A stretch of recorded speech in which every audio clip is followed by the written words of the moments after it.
Good morning, my friends. Guess what? We got an early slate today. That's where we have done our damage recently. And I'm happy to be here. Happy to have you guys with us. Happy Wednesday. Yeah, midway through the week, 7-game early slate. Monster early slate today. Usually I come on here Wednesday and Thursday, and we have what? Anywhere from 3 to 5 games. Not today. 7 games. 7 games on the main slate as well. Josh and I have a short video coming out for that. I like to call them, the work break videos, right? Firing off a quick dump. Maybe you're a smoker. Maybe you vape. Maybe you just want to get away from people for a second. You got your 5 to 10 minutes. Throw that video on and get things done. So, yeah. But if you're here for the long haul, hanging out with me this morning, well, I appreciate it. Glad to have all of you guys with us or with me. And if you don't mind, take a single second, atone for your sins this morning and hit that thumbs up. It does go a long way. I wouldn't ask you otherwise. It tells the YouTube algorithm, hey, this guy's doing something okay. You know what I mean? Especially when we knock that ratio up and it's like, oh, there's 200 people watching and 100 likes. That means 50% of the people watching this video have come here and said, hey, you know what? Quality content. At the very least, it's not terrible. I'll give them a thumbs up out of pity even, but no matter what, it's free to do, free to subscribe to the channel. Leave a comment down below if you're listening or watching after the fact. I appreciate you and thank you in advance for that. Let's talk a little bit of baseball. So, yesterday, man, Dylan Cease, absolutely electrifying stuff against the Dodgers. The colors let us down. It's just the way baseball is, though. Just the way it goes, things happen. You have good pitching performances, and the Sims have been all over those high leverage, lower owned spots. And sometimes it doesn't work. It's just the way it is. Get used to it. Listen, if you're playing daily fantasy baseball, get used to it. Because every single day is not going to be great. But I feel good about today. Yeah, I feel good about today because we've crushed these early slates. You guys know. We already know. Sean, finally able to join live. Weird hearing Laffy talk at something less. Here, I'll try this again. Finally able to join live. Weird hearing Laffy talk about something at less than 1.25x. Is that better for you, Sean? Glad you could join early, though. Fitchler, you as well. Early lunch break to catch Dave live. Thanks for doing the early slate. Yeah, man, absolutely. Absolutely. Scott, it's called the perfect lineup. If you just go to the Stokastic right here, the YouTube channel, it'll be up. Josh, on days where we don't have NBA and then after NBA is over, Josh and I talked about this. That video is going to be up by noon Eastern time every single day. And we're going to probably record it with each other instead of separately. But with him having to do NBA stuff right now, we're recording separately, putting it together. But we're going to start recording that together. I think it's going to be a cool video. For sure. Steven, and who thought Giolito would be lights out? Yeah, listen, man, I can't figure that guy out for the life of me. There's certain pitchers that we just can't figure out. Einsteinium, Giants were asked too. Yep. Yeah, JB, I'm here for that Laffy guy. Laffy, but appreciate you. My last name's Lochran. As a kid growing up, everyone pronounced it Lochran. They all screwed it up, so all of my buddies started calling me Laffy. It really makes no sense whatsoever, but it's stuck. Anyway. That's why it's there. Last name's actually pronounced Lochran, or so they tell me. Anyway, you ready to talk some baseball? Gucci Broomstick, my dumbass thought fading Cease against the Dodgers would be smart, but turns out Cease is that boy. Yeah, look, when we ran the Sims, we were still getting like 35% Cease, which is great. We just got a lot of McCullers as well. Sometimes it doesn't work. Einstein, I hate that first night in Coors narrative. Yeah, listen, dude, that narrative always seems to ring true when it happens, but no one mentions it when it doesn't. So, it is what it is. You got Robbie Ray at Coors Field tonight. The two elite pitchers on that night slate are Robbie Ray at Coors and Chris Bubich against the Yankees in Kansas. He's been amazing, but in Kansas City with 90-degree temperatures and 11-mile-per-hour winds blowing out. So, that'll be a weird night slate. You'll have live before lock. Those guys will break it down for you. Really a fun day of baseball, actually. Like, we're going to be able to just sweat MLB all day. Stephen Henry came in second on FanDuel last night, just listening. Thanks, guys. Awesome. And congratulations, Stephen. Glad you're hanging around. Yeah, tell your friends about the channel. Tell them about the show.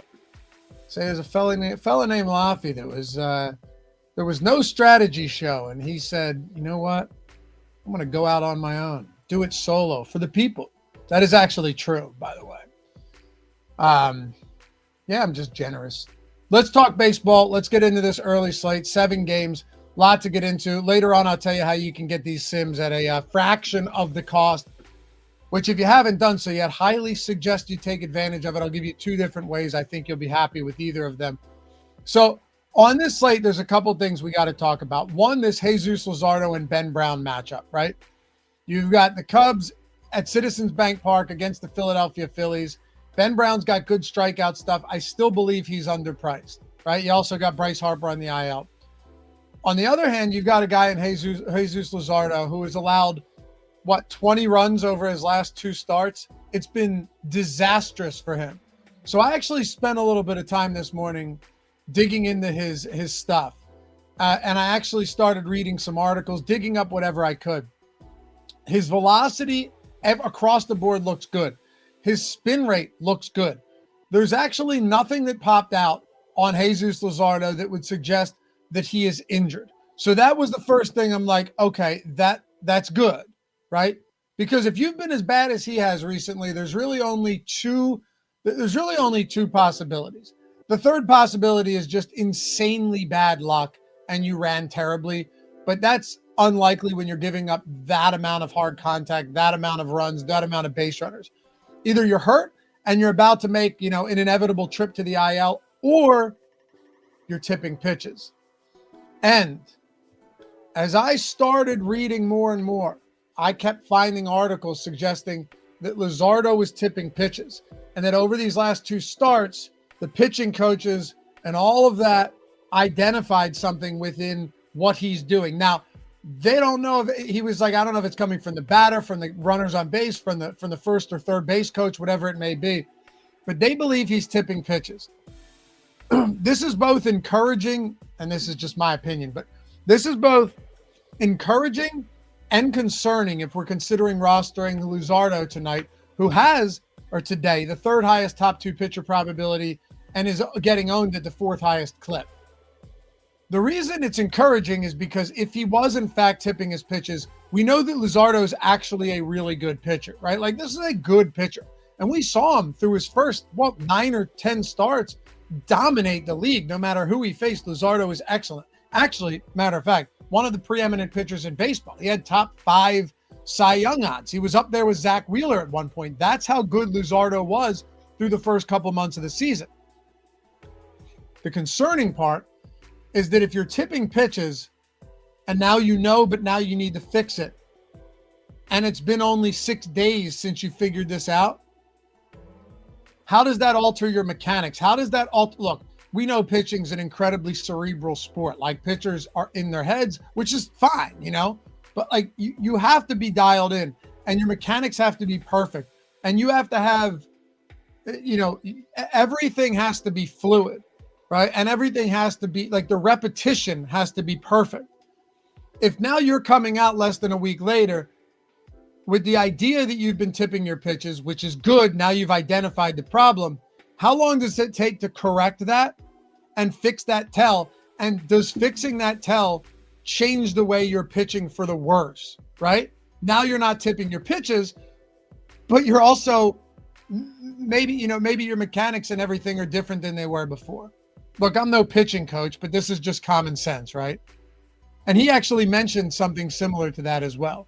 So that would be the one spot that concerns me a little bit. But at 8,800, if that's the case, and Luzardo is actually like getting back to the way he was after identifying the problem, then 8,800 ends up being a steal no matter the matchup. I don't know. I think it's a tough spot, a really tough spot for us to gauge. And you can take everything I just said there and draw your own conclusions. If you have thoughts, obviously drop them in the comments. It's not like this Cubs team is an easy team that 1 through 9 to set down. It's also not a great pitching slate. Like, look at the bottom of the slate. You have Eric Lauer against St. Louis. That's not going to get anybody excited. Is it still Eric Lauer, by the way? Let me see here. Yeah, probably. Oh, wait, no. Wait, is Lauer the probable opener now and Turnbull's the probable long guy? Yeah. Okay, so Spencer Turnbull is the probable long relief guy. So we should have Turnbull in there. I'll tell you what, though. Doesn't make a difference. Plus, I'm not a big fan of playing pitchers against this St. Louis team anyway. They just, do an excellent job of suppressing strikeouts. So not going there. Randy Vasquez against San Diego. Not a ton of interest there whatsoever. There's just no real strikeout stuff. Justin Robleski, against the Dodgers. Robleski against San Diego. Kyle Hendricks against the Athletics. Logan Allen against Cincinnati, I don't think is the craziest option here. I think we could reasonably get to a little bit of Logan Allen at 6K flat. He is the cheapest pitcher on the entire slate. I don't think that's the worst move in the world if you're looking to get real different from the rest of the field. But Matthew Liberatore against Toronto, another team that strikes out at an alarmingly low clip. He's $8,000 now. If there's one thing that he's been very good at, it's he really doesn't walk guys. He's got one of the lowest walk rates in the league, 10 walks across 68 innings. That's nice because typically it can allow him to work deeper into games, right? He's gone 6+ innings, I think, in like 8 of 12 starts. That's solid. But the upside, I do think at times is going to be capped, especially against the team that doesn't strike out often. So 8K Matthew Liberatore does not do much for me.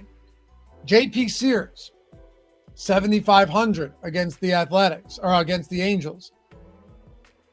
I don't know. Are you guys champing at the bit to get to JP Sears here? So now you get up to like an Eduardo Rodriguez at 7,300.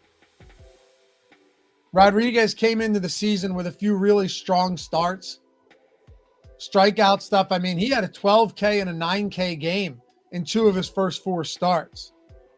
But recently, outside of that start against Philly back in early May, he's fallen off a cliff, not missing nearly as many bats. He has not eclipsed 76 pitches in any of his last 3 starts. And 4 of his last 5, he's thrown 76 or fewer pitches. And of course, he's been absolutely blown up in 2 of those 4, which doesn't help. He does have a 5.5 strikeout prop today against Seattle, which is nice. But they have a 5-run implied total in this game. And you can keep going up the list. Of course, let me know down below let me know in the chat where you guys are at. Spoonie Love said, I don't like Logan Allen, but he may be a sneaky play. I don't like him either. Yeah.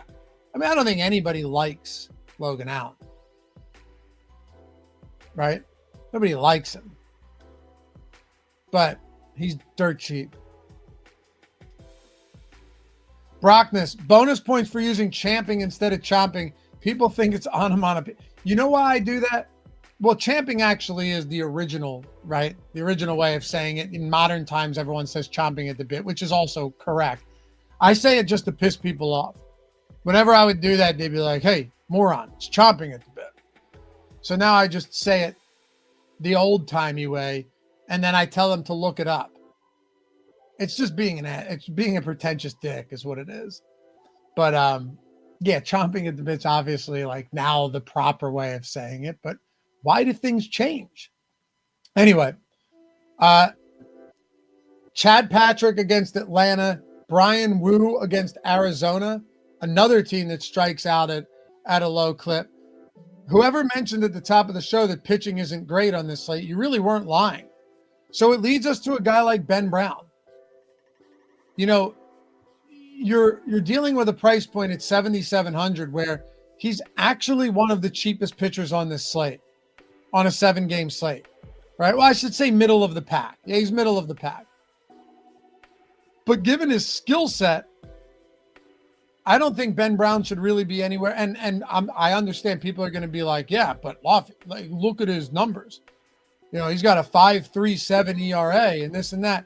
Yeah, look at his underlying numbers. Fewer pitchers have been as unlucky as Ben Brown this year. Let me read a few off to you and tell me what you think, okay? Well, listen to this. 0.81, I'm sorry, 0.99 home runs per nine. So under a home run per nine in 63 and 2/3 innings. 368 BABIP. Just seriously unlucky. 65% strand rate is below average in the way that you would expect him to regress back to something a little bit more favorable for him. 42% ground ball rate, solid enough. He's got a 5.37 ERA, a 3.14 FIP, a 3.22 xFIP, a 28% strikeout rate. Like you look at these numbers, and there's really nothing to suggest, and this isn't to say that like Ben Brown should be, you know, competing for the Cy Young Award come the end of the season. I'm not saying that. What I'm saying is $7,700, he's underpriced. He's priced like a guy who has performed with a 5.37 ERA, not a guy whose underlying numbers suggest something wildly different. He's got a 13.6% career swinging strike rate. This year, 13.6% swinging strike rate as well. There's actually a lot to like about him. You know, the things that you wouldn't like about him are the fact that, you know, this is in a pretty homer-friendly park, but he's done a decent enough job of limiting power. And it's against the Phillies offense that at times can explode. But you look at this, man. You have look at the Trey Turner, Kyle Schwarber, Alec Boehm, Nick Castellanos, Max Kepler, JT Realmuto, Bryson Scott, Otto Kemp, and Yohan Rojas are your 8 and 9 hitters. No Bryce Harper. So, yeah, you've got a few quality bats in there for sure. But also, like, that bottom of the order is not scary. Right? Another thing to consider. You've got a right-handed pitcher in Ben Brown and 6 righties in the lineup for the Philadelphia Phillies today. 6 righties. So, you know, unless you go in being like, this is a, you know, pretty seriously reverse splits pitcher, which, you know, if you wanted to look at this year, he's striking out more lefties than he is righties, but typically that stuff doesn't hold up. Just letting you know, there are some reverse splits pitchers, you know, entirely based on their pitch mix, usually, you know, not common pitch mixes. And Ben Brown has struck out, you know, 24 and 2025, more lefties than righties, but still 27% against righties, lower walk rate, lower xFIP, lower WOBA against righties. So I don't go into this being like, oh man, I wish there were more lefties against the right-handed pitcher. 0.71 home runs per 9 against righties for his career. Higher K-minus BB rate, much lower whip. All of that stuff. So, like, yeah, 355 FIP against lefties, 275 against righties. So maybe if you're getting, you know, a few more strikeouts against lefties, sure, but he's also done a much better job of shutting righties down. And when you're looking at this, a lot of these righties are not concerning. Could he go out there and have a bad game? Yeah, obviously. It's baseball. It's Citizens Bank Park, and Philly does still have a few talented bats at the top of the order, despite the absence of Harper, but still. Devin, Phillies have been ice cold. Just got swept in Pittsburgh off 5 total runs. Yeah, I know, dude. Listen, heading into this series against the Cubs, they were 1-9 over their last 10. They got swept by Milwaukee in Philly. They lost 2 of 3 to Toronto. Then they got swept by Pittsburgh. And now they've won one game and dropped a game against the Cubs at home. They're playing like shit, man. This offense is playing like dog shit. So, yeah. Steve said, if the Phillies go off on him, you're beating 30% of the field. Well, I don't necessarily think that Philly stacks are a bad idea. But that, and first of all, 30% of the field's a lot, but it's not the 70% we've seen on Hunter Brown on these early slates. It's not the the 70% on Kevin Gossman, on Spencer Strider, in which we essentially faded all of those guys and it worked out wonderfully for us. That's different. 3, 4, even 5-game early slate's a lot different than a 7-gamer. I mean, this is equivalent to a Monday main slate, right? So there's some nuance that goes into all of this for sure. All I'm saying is $7,700, given that he's got a 28% career strikeout rate. I think you'd make the argument that Ben Brown, especially with the way Philly's playing recently, is a little bit underpriced. Now, if you want to look at if you want to look at the top stacks tool, what's going on here?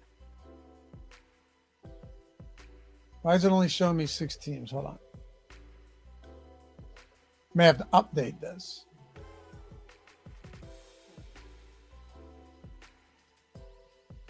Did we put it in the wrong one? There we go. Okay. Got it. So this is technically the very early on DraftKings. If you're using the top stacks tool, we just learned that one together. Brockness. Okay. Brown's second in MLB in CWS percentage behind called plus swinging strike rate, or plus swinging strikes percentage, for any of you wondering what that means, behind Skubal. Yeah, it's solid. Yeah, very solid. Skubal, dude, have you guys seen Terry Skubal's walk rate? I was looking at his walk rate since the start of May because I was digging into some Robbie Ray stats for this video. Skubal has a 1% walk rate since the beginning of May. 1%. He's the best pitcher in baseball right now. Guy's awesome. Really, it's outrageous how good he is. But yeah, Ben Brown's got a 7% walk rate. It's really good. Team totals: Philly 4.6, Cubs 4.7. So I haven't looked, but I would assume slight money line favorites on the road against Luzardo. I don't know how much of that has to do with Luzardo's recent struggles. But if you guys joined late, I mentioned that they believe Luzardo has been tipping his pitches. This is not an injury. And I went and looked. His velocity's fine. His spin rate is fine. Anything that would suggest an injury is not there right now, which is why he's pitching again today in his regularly scheduled start. Well, he got an additional day of rest, but still. It's not an easy slate. There's no team with a 5+ run total. Milwaukee against Spencer Schwellenbach's at 3.7, but every other team is essentially within half a run of each other, which makes stacking a little easy because, you're going to have some good options, but it also makes pitching more difficult. So how much Spencer Schwellenbach do we get to at 9,500? Up there with Brian Wu as your 2 highest pitchers on the slate. Going up again. Oh, do we update this for implied totals? I think we did. But yeah, going up against this Milwaukee team, I think you're probably going to end up getting the sum of him. But my assumption also is that Ben Brown ends up being very popular for us and ends up being a spot that's a little bit more difficult to get away from.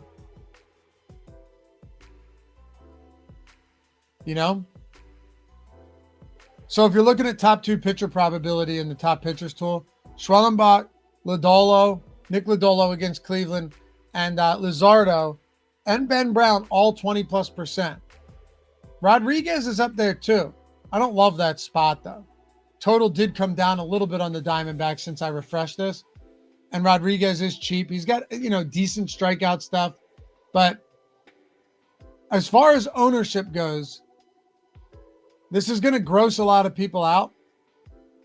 I think sub 20% Luzardo actually looks pretty good. If we can assume that he's been able to fix some of these issues that he's been dealing with, and it doesn't mess too much with his throwing motion, it doesn't get too much in his head. I always worry about that, right? I'm no pitcher, but I understand like the human mind enough to know that if you've been tipping your pitches and you're coming off 2 starts where you coughed up a combined 20 runs and like made major league history for 2 of the worst combined starts in major league history back to back, and now you know you've been tipping your pitches? Is that something that's just going to be at the forefront, and now you start throwing, 96 mile per hour fastballs into the upper deck? I don't know. Einstein, what about Liberatore against Toronto? I talked about Liberatore. The problem I have with him isn't that he isn't a good pitcher. He does from a command standpoint, he's great. Rarely issues any walks. He has a 3.6% walk rate this year. That's elite. 20% strikeout rate, slightly below league average. The thing I don't love about him is that the Toronto Blue Jays just really don't strike out. So you kind of just are forced into this lefty getting what? Like 6-7 innings from him. It's hard to envision a spot where he's giving you like 5 innings and still getting there at 8K. Now, obviously, I could be wrong, but St. Louis, man, they really limit strikeouts considerably. Last year, this year, and they strike out a little bit more against lefties than they do against, I'm sorry, not St. Louis, Toronto. Toronto, as a matter of fact, has the lowest, listen to this, 16.5% strikeout rate versus lefties this year on their active roster with a 10.7% walk rate.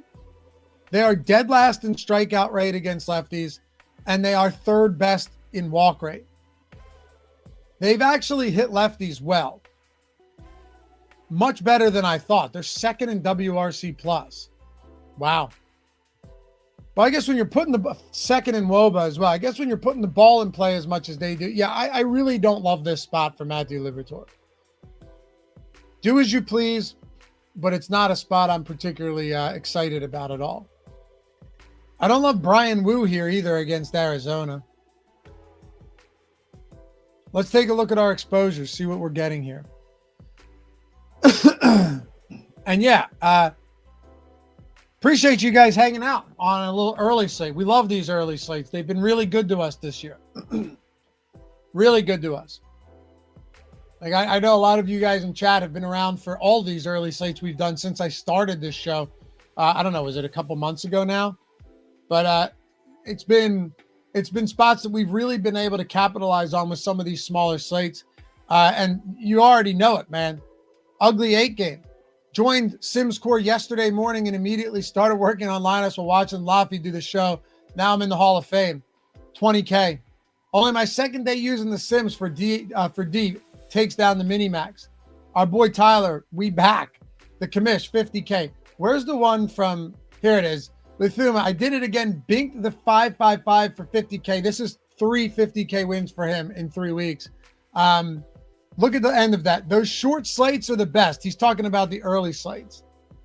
So it's just been an insane run over the last week, the last 2 weeks. Here's Mark with a 17.5. That was the early slate because I thought I was going to catch him on that. Been an insane run for us lately. 10K for fantasy gains last week as well. That was from June 3rd. All of these are from like the last 8 days. So yeah, we're going to do it again today, and we're going to get some stochastic avatars up top for sure.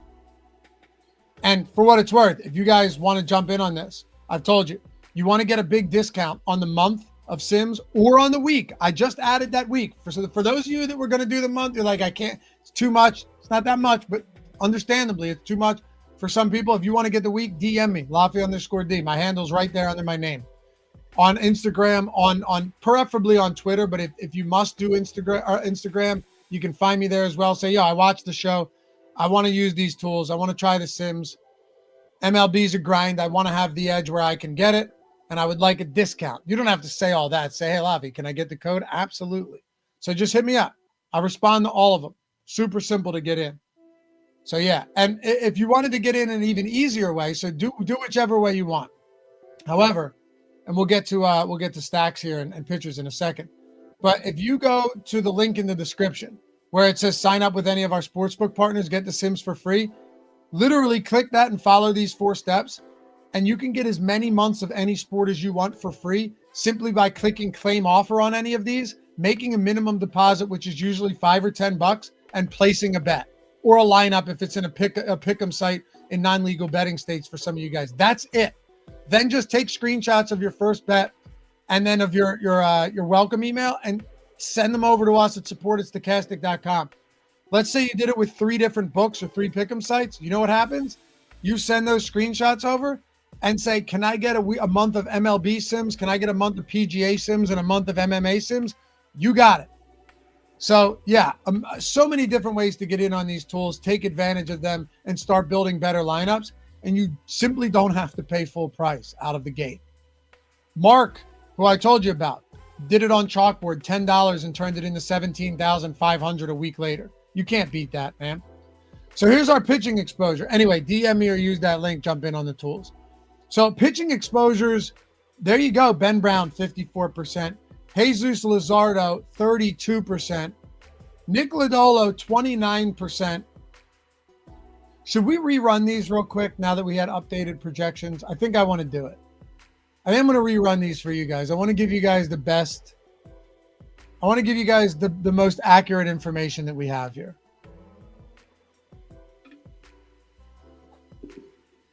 Let's rerun them, and so you guys keep me company as we do this.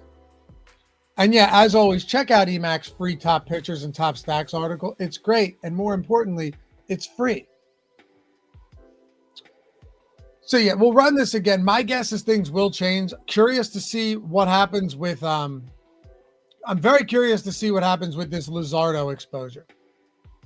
I could see something like this changing dramatically or not. We're about to find out. So with the Sims, we're generating a contest. Essentially, what we want to do, for those of you unfamiliar with this process, is we want to replicate what the field is going to look like, right? So the contest generator is taking everything we have, everything we know, and building out 5,000 lineups, right? And it doesn't need to be the actual number in your contest. If it's a big lineup, use 5,000. Even 1,000 with core works perfectly fine. So we want it to mirror the field, because then when you go in and you simulate these contests, I'm going to do it at 10% for those of us, for those of you playing the Minimax today, or any of these other 10%ers. There's a lot of them this afternoon. We usually do 25%. We'll mix it up. And then we go in and we sim the contest tens of thousands of times. The actual contest themselves, right? With that contest that we generated. So we're taking what we expect the lineups to look like.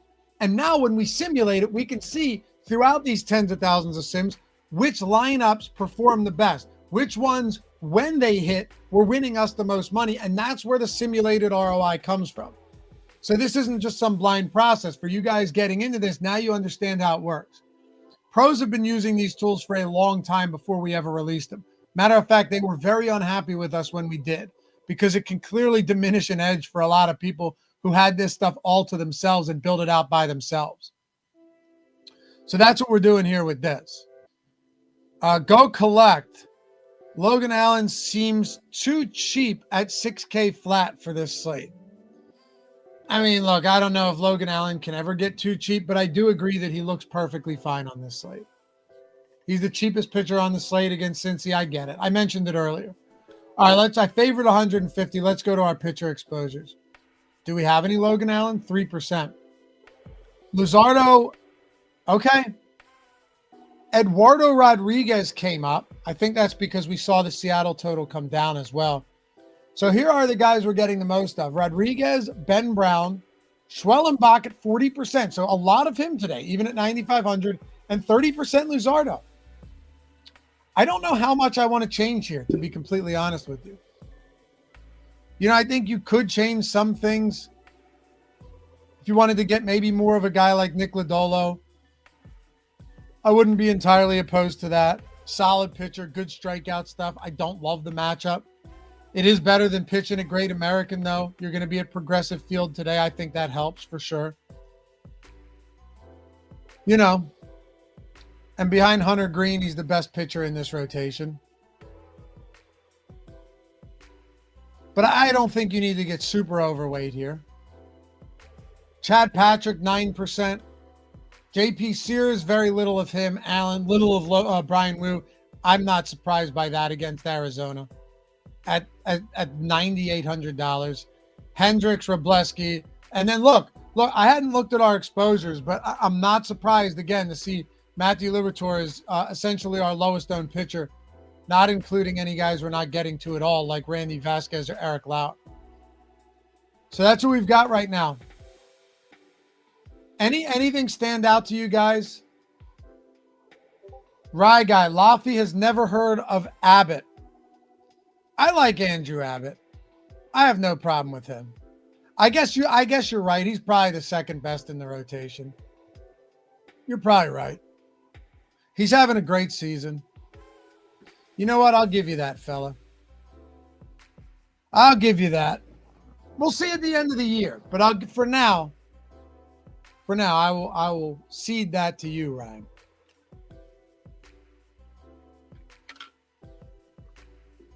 Jameson Rodriguez stands out, question mark. Well, look, the slate doesn't start for another hour and a half. I'll certainly rerun these sims and see what it looks like when we update everything once again. But as it stands right now, yeah, $7,300 Eduardo Rodriguez is actually popping as a pretty decent pitching option. Do I feel great about it? No. If you wanted to, you can always go in. You look at lineups here within the sims. You can set your exposure caps, and you can drop exposure down on Eduardo Rodriguez if you want. Very simple to do, right? You can go in. You can be like, you know what? I'm going to cap this to 30%. Cap it. The sims will resort your lineups on its own. You don't have to do anything. You can go into exposures, and they'll be changed right there. No problem. But yeah, fair to say Eduardo Rodriguez is scary as shit today. Let me see if there's anything that stands out. I'm going to see if we update this top pitchers tool. Have we seen the total come down again on Seattle? Because if that's the case, it's going to keep putting guys like that in at 7,300. And as I mentioned, Eduardo Rodriguez does have I was surprised to see the 5.5K prop today. Things, ebb and flow. When you look at the market, it's going to dictate, not just for us, but for any projection model, like how certain pitchers look, how certain teams look in general, right? You're using implied totals, you're using K props. All of that stuff goes a pretty long way because, the market is pretty good at dictating what is accurate or not. So let's see here. Luzardo's a 5.5K prop. Let me sort from time soonest first here. All right, so that game's not on the slate. Luzardo 5.5, juice on the under. Ben Brown 5.5. Lodolo 5.5. Logan Allen 3.5. Schwellenbach 5.5. Patrick 4.5. Liberatore 3.5. Not surprised. Lauer 2.5. Rodriguez. Okay, so there you go. What am I missing with Caesars not including the hook here? This is like everywhere with them. I'm going to have to go and look and see what they're doing. Or if we're just displaying the odds wrong or the line wrong. But either way, 5.5 for Rodriguez. Juice to the under on FanDuel. 5.5 on Penny. 5.5 on ESPN. 4.5 on DraftKings. Heavy juice to the over. That's why.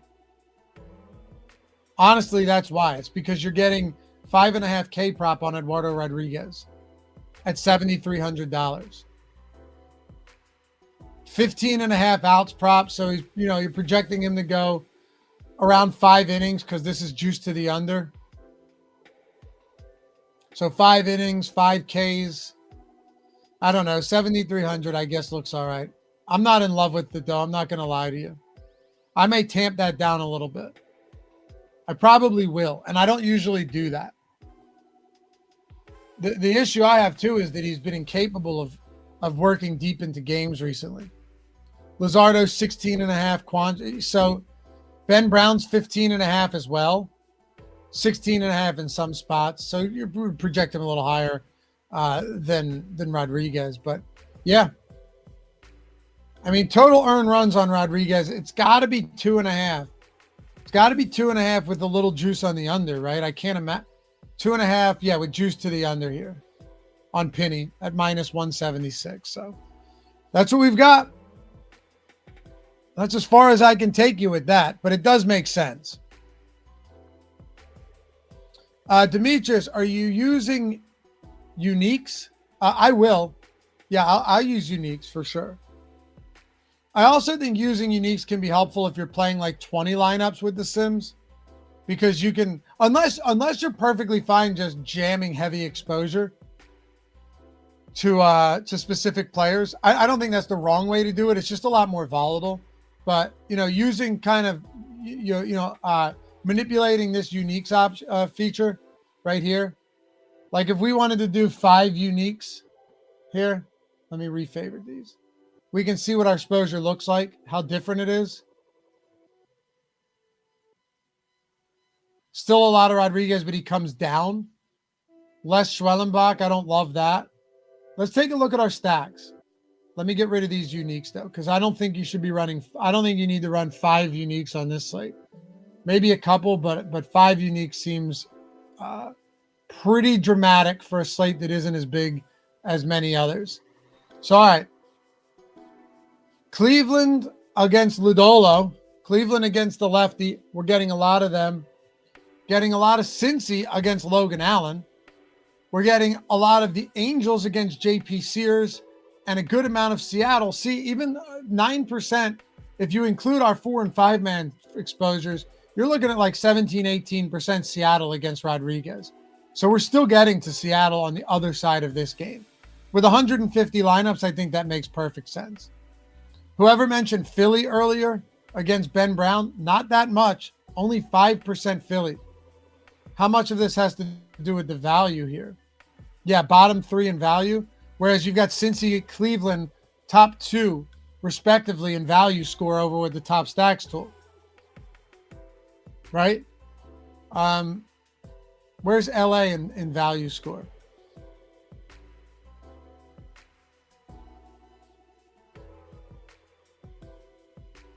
Hold on a second here.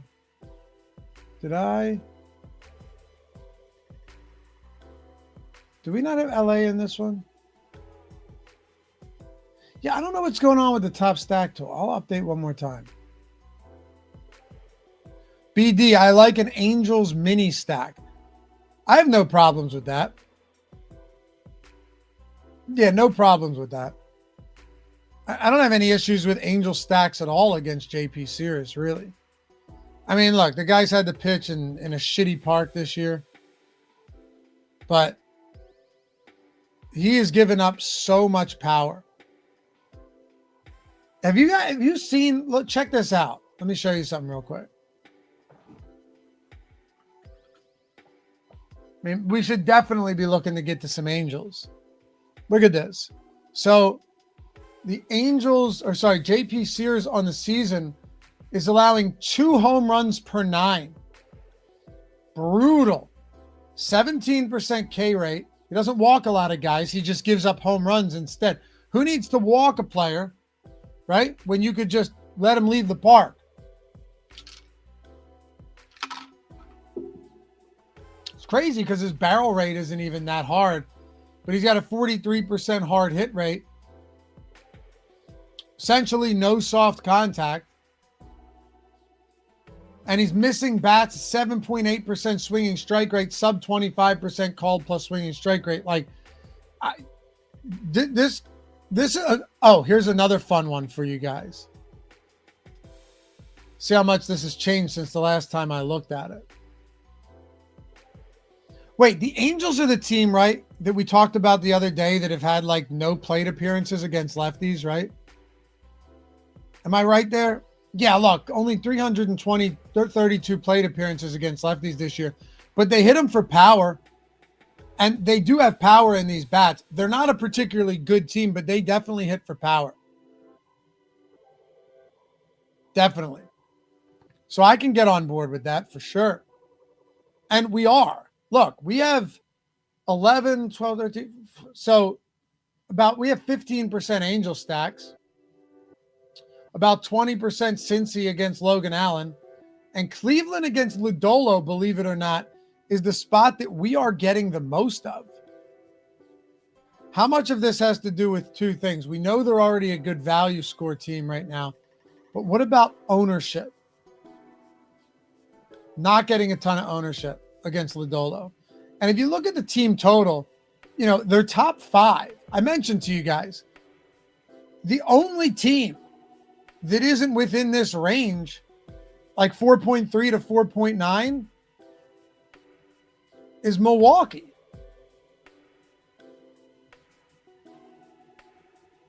I should point out that the top stacks tool is missing teams right now.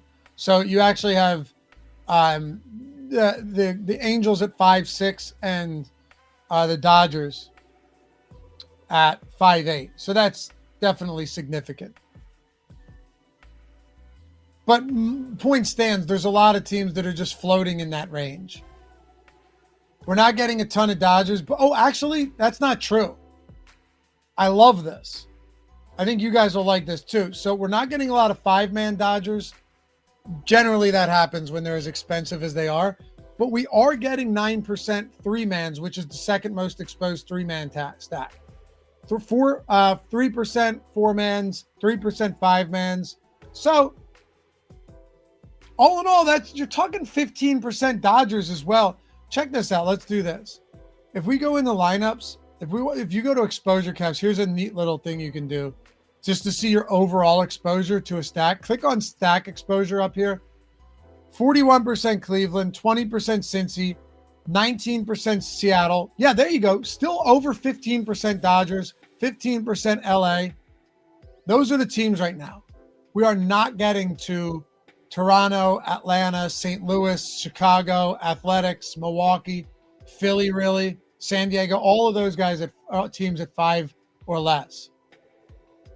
We can look at individual exposures here for any of you guys looking to hand build. Of course, we have the single lineup simulator as well. For those of you hand builders out there that love doing it but would like to find an edge and understand if the lineups you're building are actually good or not, the single lineup sim, you can build it out yourself and then sim it against the field the same way we do with this in the contest generator, and it will give you instant feedback on every lineup you build so you can continue to iterate and improve them. Also, if you were like, let me just throw these pitchers in and throw the stack in that I want, you can click, finish lineup, and it will build out the rest of the lineup for you and optimize the rest of that lineup for you based on, what we have as the best possible lineup. Really cool tool. And by the way, with the Sims core package that I mentioned, the one I said DM me about, and I'll give you the promo code, or sign up with any of those books or pick'em sites and get the month for free. Single lineup sim is included with that. So is the late swap tool, post-contest sim, top pitcher, top stacks, all of that. So keep that in mind. That is included. Everything we have for MLB is included. So we'll go to outfield. Shohei Ohtani, ton of him. Ton of Lane Thomas. Those are the two guys pulling monster exposure for us. We're heavily leveraged, positively leveraged on Lane Thomas. Wow. And on Ohtani, despite that exorbitant price point. Ellie, 25% against Logan Allen at shortstop. Third base, Jose Ramirez, Christian Encarnacion, 62 and 30% respectively. Encarnacion, $2,900, so that makes sense. Ramirez is expensive, but we are getting a ton. God, we are well over the field there. Let's go Cleveland, I guess. Matt McClain against Logan Allen. Tommy Edman against Randy Vasquez. And Dylan Moore. Those are your second baseman we're getting the most of. David Fry, Shohei Ohtani, Christian Encarnacion, Spencer Steer. A lot of David Fry. Let's go Cleveland. Shit. When I run this again, like right before lock and get my lineups in, I'm going to be very interested to see how this shapes up. But right now, it looks like Cleveland is a priority for us. Cal Raleigh at catcher. Obviously, David Fry as well with multi-position eligibility. And for those of you guys who jumped in late, Rodriguez. Yeah, it'll scare the shit out of you. I hope that changes. Ben Brown, Schwellenbach, Luzardo are our top 4. With a decent amount of Lodolo, almost 10% Chad Patrick. See if we can find any home runs today before we get out of here. If you guys have any questions, feel free to throw them down in the chat. Adele cheap. Yeah, There's a lot of ways you could get to this Angels team. JP Sears cannot keep the ball in the yard. Granted, 9 of his 15 home runs have come at home, but Angel Stadium is actually a pretty decent homer park. BD, love that tool. Yeah, the single lineup sim is sick. Actually, instead of home runs, why don't we just let's build a lineup out. You guys can help me. Throw them out there. Give me a pitcher, give me a stack. Let's talk. What do we want to go with here? We'll build this out for a large field.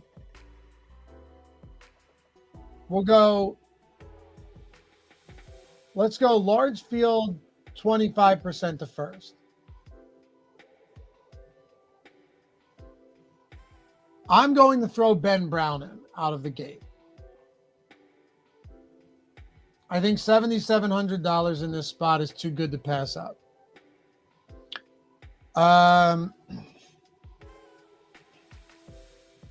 See, Jameson, that is a very interesting statement you just made. I tamped Rodriguez in the Sims and it took out all my Dodgers stacks. So if I had to guess then, there's probably a good amount of Rodriguez, Ben Brown lineups that we're getting to. Cheap at pitcher, get to those 3- and 4-man Dodger stacks. All right. Devin, and BD wants it as well. Let's do it. Let's go Rodriguez, Ben Brown. You want to go 5-man Angels? All right, throw me the Angels that you guys want specifically. I think we all have some of the most obvious ones in mind. I'm going to throw Mike Trout in here. Do we have any value in good batting order spots? $3,200 Soler in the 5-hole.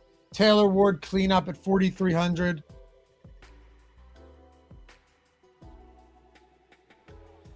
Let's throw Taylor Ward in here. I'm not gonna fill up the whole outfield yet. I want Neto.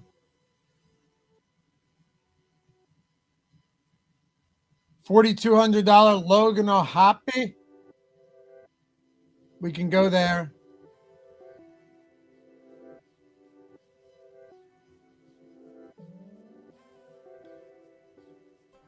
Let's see. Do we want to throw $3,300 Joe Adelin or do we want Jorge Soler? Right now we have Zach Neto, we have Mike Trout, Taylor Ward, Logan O'Hoppe. I'm fine going all 3 outfielders for the Angels against JP Sears. I don't think it's nuts. We could go with a 4-4. We could go with a 4-3-1. But we can try a 5-man here. I have no problem with it. Let's go. No, I'm going to go Soler. He projects marginally better than Joe Adell, and he's $100 cheaper. A lot of these guys project quite well. So that leaves us with first, second, and third base. And we have $4,300 remaining. I mean, you guys already know what I'm thinking. Why don't we see if we can do a 5-3 Angels Cleveland? Because we can go to Ramirez at third base. That just makes perfect sense. We could go David Fry. Yes. And, oh, dude, let's go Matt McClain here. Unless there's anybody else we like in this price range. We have $4,400. We have $4,400. Let's show affordable players. This tool's awesome, man. You get lost in this. I think Matt McClain's the answer here. Devin, Freeman Muncie's not. All right, so let's do this before I go. I'm going to run this, and then we can go Dodgers instead. So right now we have a 5-2-1 Angels 2-man Cleveland with a Cincy 1-off in McClain with Rodriguez and Ben Brown soaking up only 50. There we go. Look at that beauty. Yeah. Yeah, okay. I had a feeling that would look good. Dirty Hippie 21, no Arizona love? Huh. Hippies like daily fantasy baseball? Could have fooled me. All right, 61.8. That's sick. No, I don't love Arizona today. I still think Brian Wu's a pretty damn good pitcher. I think there's other good stacks. Let me remove McClain. Dude, I almost don't want to remove Ramirez. Like, I just think these are going to sim beautifully with Ramirez in there. But we can try it with Ohtani. Remove Ramirez. We're not going to have much available to us at all. How much is Muncy? 4K? Can we do anything with this? What if we throw... Tommy Edman won't work.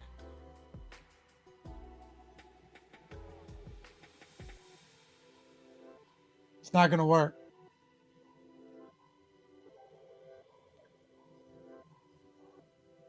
It's not going to work.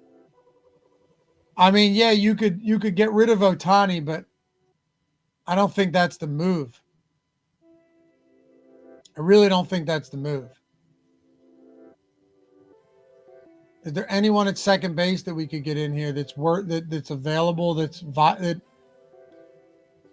I mean, screw it. I'll throw in like a Kevin Newman and see what happens. But I don't think this will sim nearly as good. What's the problem here? Oh, I got 6 Angels. Garrett Hampson, fine. This is not going to be as good. Yeah, you know what? All right, that's a good idea. Let's replace Trout with Joe Adell. That's a great idea. Let's see what happens. I love that idea, as a matter of fact. Still positive, but not great. All right, so get rid of Trout. Get rid of Garrett Hampson. He was just a placeholder spot anyway. Get rid of Muncy. And then let's go with Joe Adell here. The 7-hole for the Angels, replacing Mike Trout. That's 4,100 remaining now. Is there any way we could actually get to Ramirez too?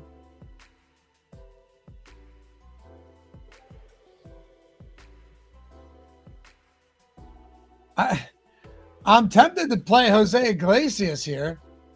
Let me just see what happens. If we have Ohtani and we have Jose Ramirez. So it's not a Dodger stack, but you've got Ohtani and Ramirez with a 5-man Angels, and then your last man in, Jose Iglesias. That looks kind of sick at first glance. 57.6. Like, I bet this lineup performs better than if we put another Dodger in here. If we put Muncy in, now this gives us 4,200. You could get to McClain. He's going to be the obvious answer here. He projects best. Let's see. Maybe this sims better, but I still don't think it will. I think it'll be like 40. 21. So the Ramirez spot is important in these stacks, going cheap at pitcher with the 5-man Angels. Ohtani clearly helps. If you think about that, we just went a 5-man Angels with Ohtani, with Jose Ramirez, and simmed it to 61%. That's a beauty. Anyway, I'm late. I have to go. Appreciate you guys hanging as always. Have a great rest of the day. Enjoy this slate. Let's win ourselves some money. And remember, hit me up if you want any of these tools. I'll get you a great discount for the month or for the week. If you want to try it for a week, I got you covered. Anyway, have a great rest of the day, guys. Hit that thumbs up on your way out. Hit me to 100 thumbs up or likes. It'd be great. If not, no big deal. We'll see you back here tomorrow. Another early slate right here on the Stokastic YouTube channel. Appreciate you guys. I'll see you soon.